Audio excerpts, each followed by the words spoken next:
आप सदैव ये कहिए कि मेरे साथ सब कुछ अच्छा ही होगा।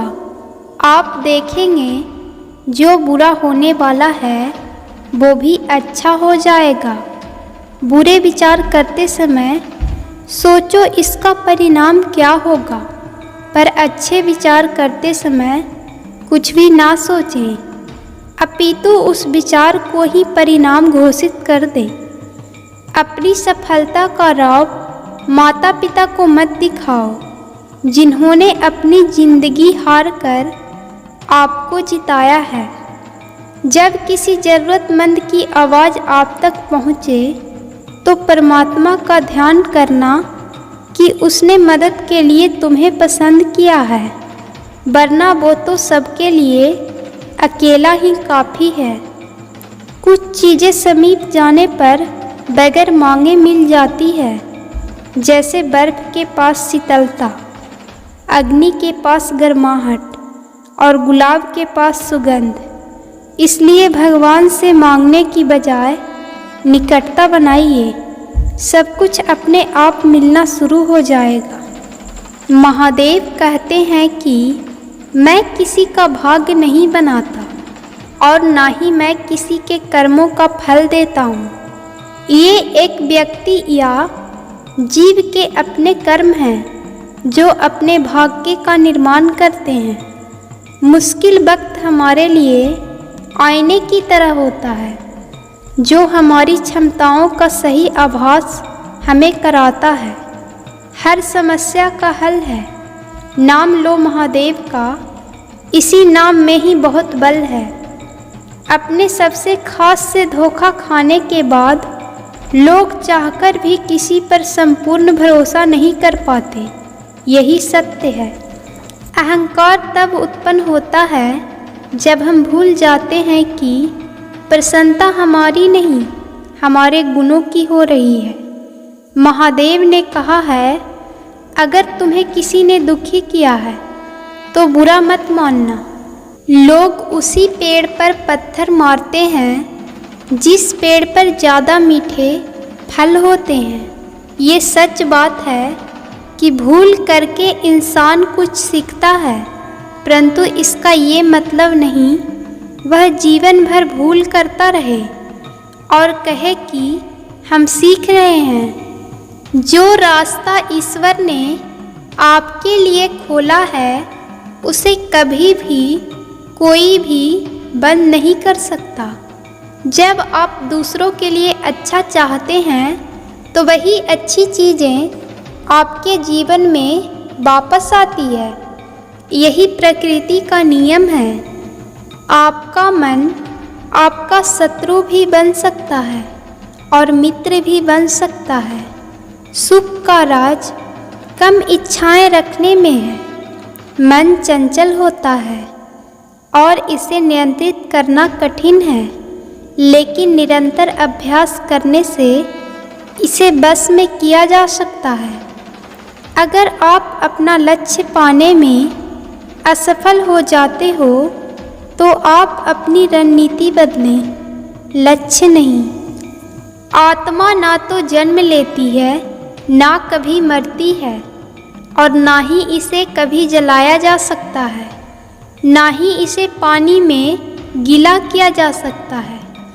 आत्मा अजर अमर और अविनाशी है। अपने कार्य को पूरा करो, क्योंकि कार्य करना संपूर्ण निष्क्रियता से बेहतर है। प्रेम में कोई भी वियोग नहीं है। प्रेम ही अंतिम योग यानी मिलन है। दिव्यता शक्ति होने में नहीं है, दिव्यता दूसरों में शक्ति जागृत करने में है। वो पहले आपको नज़रअंदाज करते हैं, फिर आपका मजाक उड़ाते हैं, फिर वो आपसे लड़ते हैं, फिर आप जीत जाते हैं।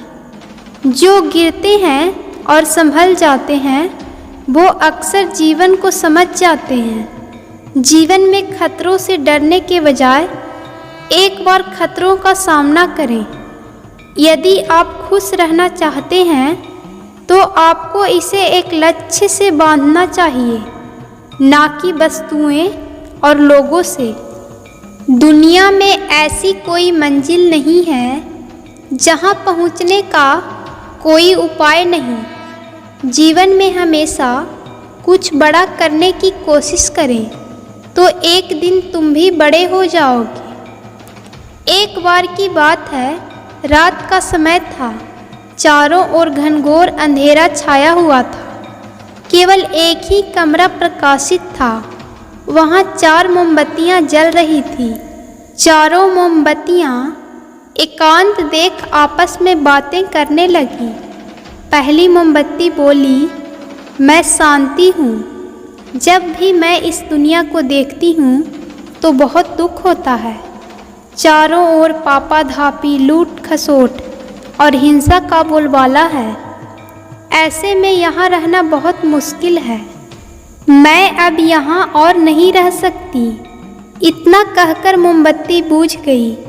दूसरी मोमबत्ती भी अपने मन की बात कहने लगी, मैं विश्वास हूँ। मुझे लगता है कि झूठ, धोखा, चाल, बेईमानी मेरा वजूद ख़त्म कर रहे हैं। ये जगह अब मेरे लायक नहीं है। मैं भी जा रही हूँ। इतना कहकर दूसरी मोमबत्ती भी बुझ गई। तीसरी मोमबत्ती भी दुखी थी। वह बोली, मैं प्रेम हूँ। मैं हर किसी के लिए हर पल जल सकती हूँ, लेकिन अब किसी के पास मेरे लिए वक्त नहीं बचा। स्वार्थ और नफरत का भाव मेरा स्थान लेता जा रहा है। लोगों के मन में अपनों के प्रति भी प्रेम भावना नहीं बची। अब ये सहना मेरे बस की बात नहीं। मेरे लिए जाना ही ठीक होगा। यह कहकर तीसरी मोमबत्ती भी बुझ गई। तीसरी बत्ती बुझी ही थी कि कमरे में एक बालक ने प्रवेश किया। मोमबत्ती को बुझा हुआ देख उसे बहुत दुख हुआ। उसकी आँखों से आंसू बहने लगे। दुखी मन से वो बोला, इस तरह बीच में ही मेरे जीवन में अंधेरा कर कैसे जा सकती हो तुम? तुम्हें तो अंत तक पूरा जलना था, लेकिन तुमने मेरा साथ छोड़ दिया। अब मैं क्या करूँगा? बालक की बात सुन चौथी मोमबत्ती बोली, घबराओ नहीं बालक, मैं आशा हूँ और मैं तुम्हारे साथ हूँ। जब तक मैं जल रही हूँ तुम मेरी लौ से दूसरी मोमबत्तियों को जला सकते हो। चौथी मोमबत्ती की बात सुनकर बालक का साहस बढ़ गया।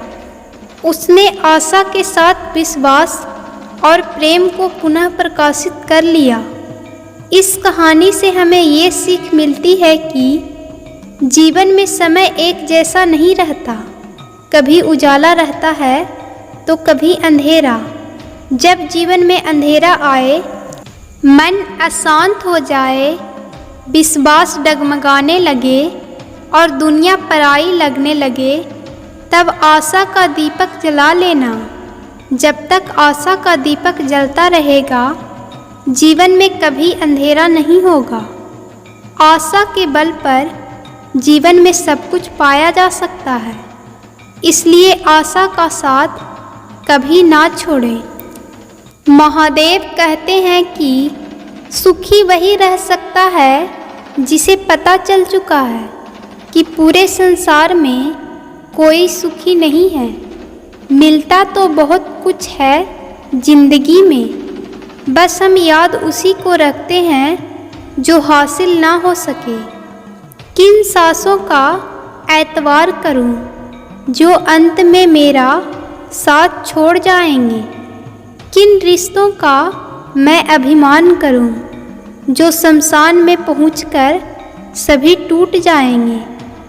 किस धन का मैं अहंकार करूं जो अंत में मेरे प्राणों को ही नहीं बचा पाएंगे?